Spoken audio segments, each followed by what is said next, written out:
Bismillahirrahmanirrahim.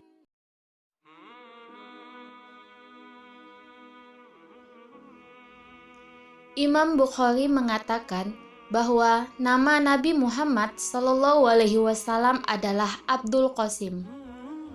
Muhammad bin Abdullah bin Hashim bin Abdi Manaf bin Qusay bin Khilab bin Murrah bin Ka'ab bin Lu'ay bin Ghalib bin Far bin Malik bin An-Nadar bin Kinanah bin Khuzaimah bin Madrokah bin Ilyas bin Mudir bin Nazar bin Ma'ad bin Adnan.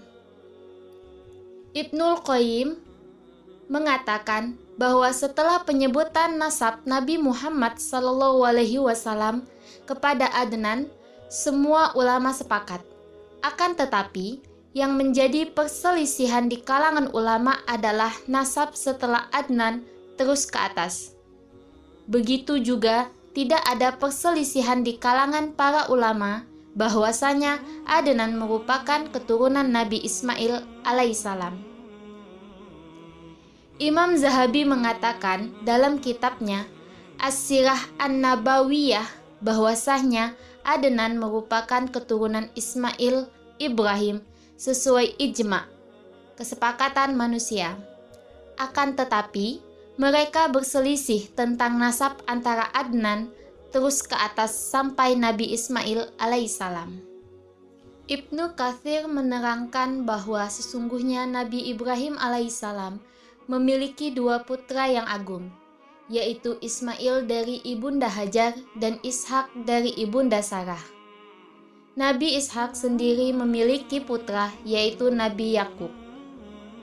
Hal ini sebagaimana firman Allah Subhanahu wa Ta'ala dalam Quran Surat Hud yang artinya, dan setelah Ishak akan lahir Yakub. Beliau sendiri berkebangsaan Israel yang cucu-cucu mereka menasabkan diri kepadanya. Para nabi sendiri kebanyakan diturunkan Allah Subhanahu wa Ta'ala kepada bangsa Israel dan jumlahnya banyak sekali. Bahkan tidak ada yang tahu, kecuali yang diutus untuk menjadi nabi dan rasul. Utusan Allah terakhir dari kalangan Israel adalah Nabi Isa bin Maryam alaihissalam. Adapun Nabi Ismail alaihissalam bukan keturunan Israel, melainkan keturunan bangsa Arab. Begitu juga tidak ditemukan para nabi yang berasal dari keturunan Nabi Ismail alaihissalam. Selain penutup para nabi dan rasul, kebanggaan anak Adam di dunia dan akhirat, yaitu Muhammad bin Abdullah bin Abdul Muthalib bin Hashim al-Quraisy al-Makki al-Madani. Dialah pemuka yang menjadi kebanggaan semua dan menjadikan iri para pendahulu dan golongan terakhir pada hari kiamat. Nabi Muhammad berasal dari suku terbaik dan nasab yang paling mulia. Demikianlah Allah menjadikan para nabi dari nasab yang paling mulia dengan budi pekerti dan fisik paling sempurna. Jadi tidak mengherankan jika Heraklius bertanya kepada Abu Sufyan bin Harb tentang nasab Nabi Shallallahu Alaihi Wasallam. Heraklius bertanya, bagaimana nasabnya dalam golongan kalian? Abu Sufyan pun menjawab, dia berasal dari keluarga terpandang dan memiliki nasab yang terpandang di kalangan kami. Ia lalu berkata kepada Abu Sufyan, engkau bilang dia berasal dari keluarga terpandang dan memiliki nasab yang baik.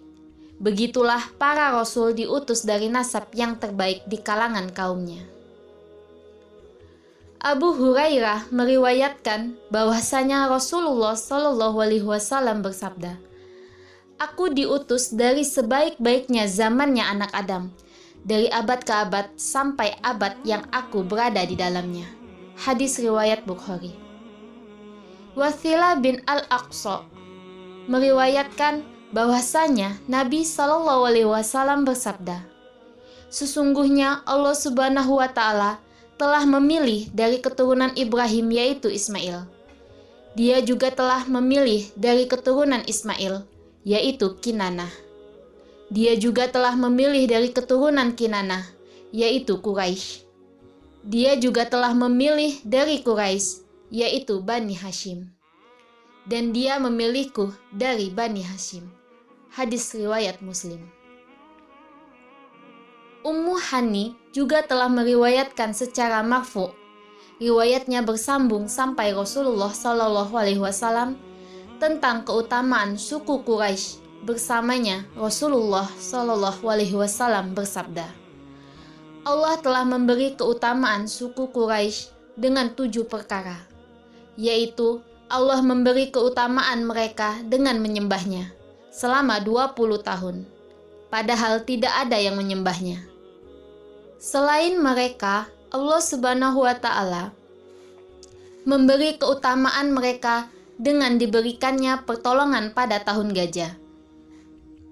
Meskipun pada saat itu mereka masih musyrik, Allah Subhanahu wa Ta'ala memberi keutamaan mereka berupa diturunkannya sebuah surat dalam Al-Quran secara khusus membahas tentang mereka, yaitu Quran Surat Quraisy ayat 1. Serta Allah Subhanahu wa Ta'ala memberi keutamaan mereka dengan wujudnya kenabian khilafah hijabah, pekerjaan menjaga pintu-pintu, dan syuqoyah, menyediakan air bagi orang-orang yang berhaji.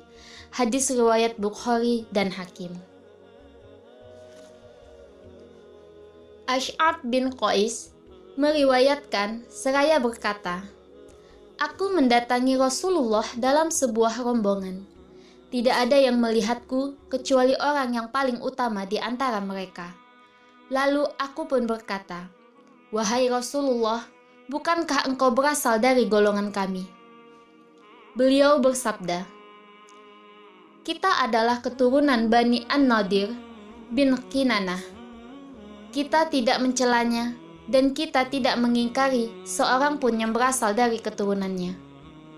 Maka As'ab pun berkata, Tidaklah aku didatangi seorang laki-laki yang mengingkari seseorang keturunan Quraisy dari Bani An-Nadir bin Kinanah, melainkan pasti aku hukum dengan hukuman cambuk. Hadis riwayat Ibnu Majah, Bukhari, Ahmad. Abdul Muthalib bin Rabi'ah bin Al-Harith bin Abdul Muthalib meriwayatkan bahwasanya sekelompok orang dari kaum Ansor mendatangi Nabi Shallallahu Alaihi Wasallam seraya berkata, Sesungguhnya kami mendengar salah seorang dari kaummu mengatakan bahwa perumpamaan Muhammad Shallallahu Alaihi Wasallam adalah sebagai pohon kurma yang tumbuh di tempat sampah. Lalu Rasulullah Shallallahu Alaihi Wasallam bersabda, Wahai para manusia, siapakah aku? Mereka menjawab, Engkau utusan Allah Subhanahu wa Ta'ala. Beliau bersabda, Aku adalah Muhammad bin Abdullah bin Abdul Muthalib. Aku belum pernah mendengar seseorang yang dinisbatkan seperti itu sebelumnya. Melainkan Allah menciptakan makhluknya, maka Dia menjadikanku sebaik-baik makhluk. Kemudian Dia menjadikan makhluknya dalam 2 golongan. Dan aku dijadikan dari sebaik-baik golongan. Kemudian Dia menjadikan suku-suku, dan aku dijadikan dari sebaik-baik suku. Kemudian Dia menjadikan mereka berbangsa-bangsa, dan aku dijadikan dari sebaik-baik bangsa. Aku adalah sebaik-baik kalian, baik jiwa maupun bangsa. Hadis riwayat Tirmidzi dan Ahmad. Kulayb bin Wail berkata, salah seorang pengasuh Nabi Shallallahu Alaihi Wasallam, Zainab binti Abu Salamah, telah bercerita kepadaku. Kulayb berkata, apakah engkau mengetahui bahwasanya Nabi Shallallahu Alaihi Wasallam dari kabilah Mudar? Ia menjawab, tiadalah seseorang berasal dari kabilah Mudar, kecuali termasuk keturunan Bani An-Nadir bin Kinanah. Hadis riwayat Bukhari. Bahkan sebuah batu pun mengetahui kedudukan Nabi Shallallahu Alaihi Wasallam, sehingga ia memberi salam kepada beliau. Jabir bin Samurah meriwayatkan bahwasanya Rasulullah Shallallahu Alaihi Wasallam bersabda, "Sesungguhnya aku mengetahui sebuah batu di Mekah yang pernah memberi salam kepadaku sebelum aku diutus. Sungguh aku mengetahuinya sampai saat ini." Hadis riwayat Muslim. Abu Hurairah meriwayatkan bahwa Rasulullah Shallallahu Alaihi Wasallam bersabda, "Perumpamaanku dan para nabi terdahulu bagaikan seorang laki-laki yang mendirikan sebuah bangunan. Lalu ia pun memperindah bangunan tersebut, kecuali satu tempat di salah satu sudutnya yang belum terpasang batu batanya. Orang-orang yang mengelilingi bangunan tersebut heran sambil berkata, 'Alangkah indahnya jikalau bata-bata itu terpasang. Dan akulah bata-bata itu, dan aku adalah penutup para nabi.'" Hadis riwayat Muslim.